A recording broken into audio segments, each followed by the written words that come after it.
पादरी इखलाक की कहानी। एक बादशाह का बाग था। वहां बहुत से बंदर रहते थे। एक दिन शाही पादरी बाग में से गुजर रहे थे। एक शरारती बंदर ने इसका मजाक उड़ाया। पादरी गुस्से में आ गया और उसने तमाम बंदरों से बदला लेने की कसम खाई। बंदर बादशाह परेशान हो गया। इसने बंदरों से कहा कि वो बाग छोड़ दे क्योंकि वो खतरे में है।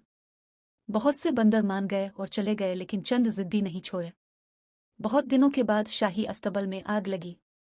आग लगने से कई घोड़े झुलस गए। बादशाह ने इलाज के लिए शाही पादरी से मशवरा तलब किया। ये पादरी के लिए अपना बदला लेने का मौका था।